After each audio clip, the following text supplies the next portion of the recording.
السلام علیکم ورحمۃ اللہ وبرکاتہ۔ الحمد للہ رب العالمین والصلاة والسلام علی سید الانبیاء والمرسلین وعلی آلہ واصحابہ اجمعین ومن تبعہم باحسان الی یوم الدین۔ برادران اسلام، نوجوانان ملت اسلامیہ، بزرگان دین و ملت، اس وقت مسلم معاشرہ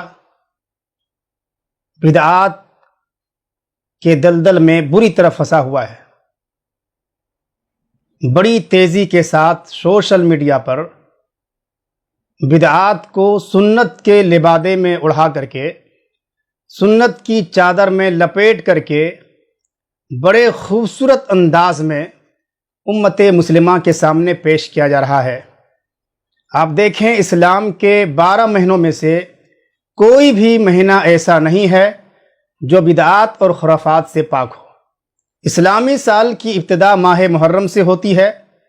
ماہ محرم کو لوگوں نے غم والا مہینہ قرار دے رکھا ہے۔ محرم الحرام کے بعد سفر کا مہینہ آتا ہے۔ سفر کے مہینے کو لوگوں نے نحوست والا مہینہ قرار دے دیا۔ ماہ سفر کے بعد ربیع الاول کا مہینہ آتا ہے، جس مہینے کی 12 تاریخ کو ہم سب کے نبی جناب محمد الرسول اللہ صلی اللہ علیہ وسلم کی وفات ہوئی۔ اس وفات والی تاریخ کو جشن کی تاریخ لوگوں نے قرار دے دیا ہے۔ غرض کہ اسلام کے 12 مہینوں میں سے کوئی بھی مہینہ بدعات اور خرافات سے پاک نہیں ہے۔ لوگوں نے تمام کے تمام مہینوں کو بدعات اور خرافات سے آلودہ کر رکھا ہے۔ دن بدن بدعات اور خرافات کی جڑیں معاشرے اور سماج میں مضبوط ہوتی چلی جا رہی ہیں۔ اس لیے اس بات کی شدید ضرورت ہے کہ ہر فرد بدعت کا معنی اور مفہوم جانے۔ بدعت کس کو کہتے ہیں؟ اسلام نے بدعات کو کس نگاہ سے دیکھا ہے؟